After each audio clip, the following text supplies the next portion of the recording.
24 नवंबर 2024 की सुबह मुंबई के दादर रेलवे स्टेशन पर कुछ अलग ही माहौल था। पुलिस का जमावड़ा और उनके चेहरे पे तनाव साफ दिख रहा था। कुछ ही देर पहले स्टेशन के सीसीटीवी कैमरा में एक ऐसा क्लू मिला था जिसने इस केस की पूरी दिशा ही बदल दी थी। फुटेज में एक आदमी दिखाई दे रहा है। उसने ब्लैक एंड व्हाइट रंग की टी शर्ट पहन रखी थी और कंधे पर एक ब्लैक बैग था और उसकी चाल में एक अजीब सी थकावट थी, जैसे कि मानो वो कुछ छुपा रहा हो। पर ये कोई आम यात्री नहीं था, ये था एक खतरनाक सीरियल, एक ऐसा जिसे पकड़ने के लिए 5 राज्यों की पुलिस पिछले 1 महीने से छानबीन कर रही थी। इस केस ने पिछले 25 दिनों में 5 मासूम लोगों की जान ली थी और यह हत्या किसी सुनसान जगह पे नहीं की गई थी, बल्कि ट्रेन के अंदर ही अंजाम दी गई थी।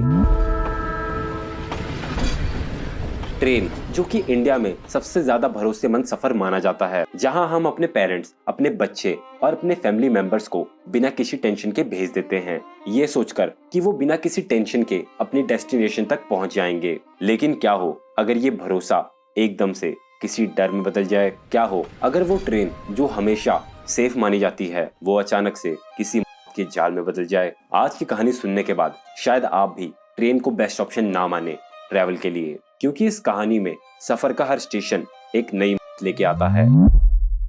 इस आदमी को ढूंढने के लिए 2000 से ज्यादा सीसीटीवी कैमरा स्कैन किए जा चुके थे। देश भर के जेल्स के हजारों क्रिमिनल रिकॉर्ड्स चेक किए जा चुके थे। 10 अलग अलग पुलिस की टीम्स और 5 स्टेट की पुलिस इस केस में एक साथ काम कर रही थी। लेकिन इसके बाद भी पुलिस वालों को अभी तक ये नहीं पता था कि वो इंसान आखिर दिखता कैसा है, जो कि एक बेसिक इंफॉर्मेशन होती है हर एक केस के लिए। ऐसे में अगर ये आदमी आपके बगल में बैठा हो तो भी आप इसे पहचान नहीं पाएंगे। ऊपर से वो हमेशा अलग अलग स्टेट्स में काम करता था, इसलिए उसे पकड़ना ऑलमोस्ट इम्पॉसिबल था। उस दिन दादर रेलवे स्टेशन में भी वही होता है। इतनी सारी पुलिस होने के बाद भी वो भीड़ में कहीं गायब हो जाता है। वह खुद हैंडीकैप था, इसलिए वो ट्रेन में दिव्यांग लोगों के लिए जो डब्बे रिजर्व होते हैं उनमें ट्रेवल करता था।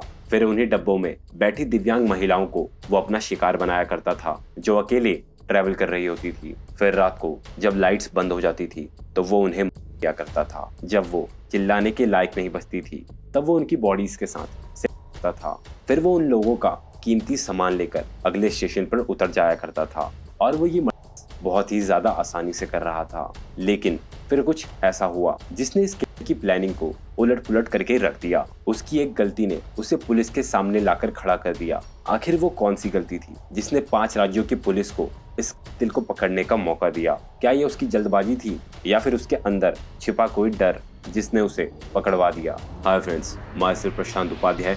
Today we have another case of Rahul Karamvir Jat. 14 नवंबर को एक लड़की ट्रेन से अपने घर जा रही थी। वो कॉलेज जाने के लिए हमेशा ट्रेन से ट्रेवल करती थी। शाम 5:30 बजे करीबन वो उदवड़ा स्टेशन पे उतरती है। उसका घर रेलवे स्टेशन के पास ही था, इसलिए वो अपने घर जाने के लिए ट्रेन की पटरी के पास ही चल रही होती है। लेकिन उसे भनक नहीं थी कि एक इंसान उसका रेलवे स्टेशन से ही पीछा कर रहा है। तभी वो इंसान उस लड़की को जोर से धक्का दे देता है, जिसकी वजह से वो अपने मुंह के बल जमीन पर गिर जाती है। जब तक वो पता लगा पाती कि उसे किसने धक्का दिया है, तब तक वो इंसान उसका गला स्टार्ट कर चुका था। वो इतनी जोर से उस लड़की का गला दबाता है कि वो चिल्ला तक नहीं पाती है और वहीं पे उस लड़की की मौत हो जाती है। फिर वो उस लड़की की को घास में छुपा देता है और वापस स्टेशन में चले जाता है और एक दुकान से फ्रूट जूस खरीद के पीता है। फिर एक पानी की बोतल लेकर वापस उस लड़की की के पास आ जाता है और फिर उसकी बॉडी के साथ गलत काम करने लगता है, वो भी मल्टीपल टाइम। इस टाइम तक बहुत ज्यादा लेट हो चुकी थी, तो लड़की के परिवार वाले उसे ढूंढने के लिए निकल चुके थे। तभी वो कातिल लड़की के घर वालों को आते हुए देख लेता है और फौरन वहां से भाग जाता है। उसके बाद तुरंत पुलिस को बुलाया जाता है। पुलिस वहां पे पहुंचती है और फौरन इन्वेस्टिगेशन स्टार्ट करती है। वहां पर लड़की के फटे हुए कपड़े और उसके कॉलेज बैग के अलावा 2-3 चीजें और मिलती हैं। एक ब्लैक एंड व्हाइट रंग की टी शर्ट और एक ब्लैक रंग का बैग, जो हड़बड़ी में वहीं छोड़ गया था। और जब पुलिस उस बैग को खोलती है तो उन्हें उसके अंदर एक चार्जर और कुछ कपड़े मिलते हैं। बैग और उसमें रखे सामान को देखकर पुलिस समझ जाती है कि ये जो भी कोई इंसान है वो एक ट्रैवलर है और मरने के बाद वो उदवड़ा स्टेशन से कोई और ट्रेन लेके भाग गया होगा। अभी पुलिस को कातिल के बारे में जो भी इंफॉर्मेशन चाहिए थी वो सिर्फ उदवड़ा स्टेशन से ही मिल सकती थी, लेकिन पुलिस को असली झटका तब लगता है जब उन्हें पता चलता है कि उदवड़ा स्टेशन में एक भी सीसीटीवी कैमरा नहीं है। ऐसे में पता लगा पाना बहुत ही ज्यादा मुश्किल था कि आखिर वो कातिल किस ट्रेन में और किस टाइम पे यहाँ से भागा है। बट गुजरात पुलिस को ये गट फीलिंग थी कि वो इंसान ये कत्ल करने के बाद उदवड़ा स्टेशन से ही ट्रेन लेके भाग गया होगा और इससे पहले भी वो किसी न किसी ट्रेन से इस स्टेशन पे आया होगा। बस इसी गट फीलिंग की वजह से पुलिस ने उदवड़ा रेलवे स्टेशन के आगे और पीछे के जितने भी स्टेशन थे वहाँ के सीसीटीवी कैमरा को स्कैन करना स्टार्ट कर दिया था, लेकिन उनके हाथों में कोई भी क्लू लगने के चांसेस बहुत ही ज्यादा कम थे, क्योंकि अगर वो इंसान किसी दूर के स्टेशन से यहाँ आया होगा तो बहुत ही कम चांसेस है कि वो यहाँ उतरा होगा। लेकिन पुलिस अपना काम करती रहती है और फाइनली उन्हें कुछ ऐसा मिलता है जिससे उनकी टूटी हुई उम्मीद वापस जाग उठती है। उदवड़ा के एक स्टेशन पहले एक सीसीटीवी कैमरा मिलता है।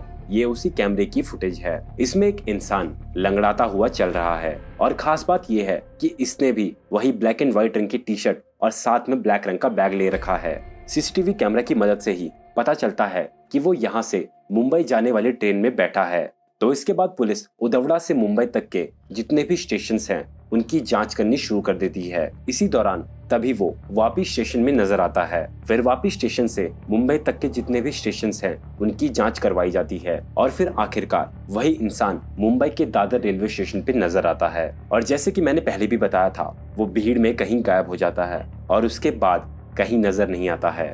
अब पुलिस के हाथ एक बार फिर से खाली हो चुके थे। तभी पुलिस की एक टीम गुजरात के जितने भी जेल्स हैं उनके रिकॉर्ड चेक करती है। उन क्रिमिनल की फोटोज को उस इंसान के साथ मैच करने की कोशिश की जाती है, लेकिन कोई भी फोटो मैच नहीं होती है। इसके बाद भी पुलिस और ज्यादा तेजी से अपना काम करना शुरू कर देती है। इस प्रोसेस के दौरान उन्हें एक बड़ी कामयाबी मिलती है। राजस्थान के जोधपुर के कैदी का रिकॉर्ड इस फोटो से मैच हो जाता है। ये कैदी इसी साल मई के महीने में जेल से रिहा हुआ था। सिर्फ इतना ही नहीं, इसके ऊपर पहले से ही 11 दर्ज थे। इसका नाम था राहुल करमवीर जट, जो हरियाणा के रोहतक डिस्ट्रिक्ट का रहने वाला था। जब पुलिस इसके घर पहुंचती है तो उन्हें पता चलता है कि उसके परिवार वाले उससे रिश्ता तोड़ चुके हैं और अब उनका उससे कोई भी कांटेक्ट नहीं है। पुलिस की इन्वेस्टिगेशन फिर से मुंबई पे आके अटक जाती है, क्योंकि आखिरी बार राहुल को दादर रेलवे स्टेशन पे देखा गया था। अभी उदवड़ा केस को हुए 10 दिन बीत चुके थे। हर स्टेशन की रेलवे पुलिस और वहाँ काम कर रहे कर्मचारियों को राहुल की फोटो दी जा चुकी थी। तभी बांद्रा रेलवे स्टेशन पर काम कर रहे एक आदमी को एक इंसान नजर आता है जो लंगड़ाता हुआ चल रहा था और उसके बाद जब उसने अपने फोन में पुलिस की दी हुई फोटो को देखा तो उसे यकीन हो गया कि ये राहुल करमवीर जट ही है। इसके तुरंत बाद उसने पुलिस को कॉल लगाया और इन्फॉर्म किया कि राहुल बांद्रा से भुज जाने वाली ट्रेन में चढ़ रहा है। लेकिन जब तक पुलिस वहां पहुंची ट्रेन वहां से जा चुकी थी। तभी बांद्रा रेलवे स्टेशन की पुलिस गुजरात पुलिस को अलर्ट करती है और वापी स्टेशन, जो कि बांद्रा का अगला स्टेशन था, वहां पर एक पुलिस की टीम को लगाया जाता है। और जैसे ही ट्रेन वापी स्टेशन पे पहुंचती है, गुजरात की पुलिस की टीम राहुल करमवीर जट को अरेस्ट कर लेती है। अभी गुजरात पुलिस को लग रहा था कि उन्होंने उस 19 साल की लड़की के को पकड़ा है, लेकिन राहुल का असली सच बाहर आना अभी बाकी था। उन्हें पता ही नहीं था कि राहुल एक सीरियल किलर है, लेकिन राहुल को लग रहा था कि पुलिस को सब कुछ पता चल चुका है, जिसकी वजह से राहुल पुलिस को सब कुछ बता देता है कि उसने पिछले 25 दिनों में 5 लोगों का मर्डर किया है। जिसके बाद गुजरात पुलिस के पैरों तले जमीन खिसक जाती है। उसकी स्टेटमेंट के हिसाब से उसने पिछले 25 दिनों में 3 औरतें, एक लड़की और एक आदमी की जान ली। फिलहाल आज की वीडियो यहीं खत्म करते हैं। मिलते हैं आपसे अगली किसी वीडियो में। अगर आपको ये वीडियो पसंद आई हो, ऐसे ही और वीडियोस देखने के लिए हमारे इस चैनल PR मेस को सब्सक्राइब करें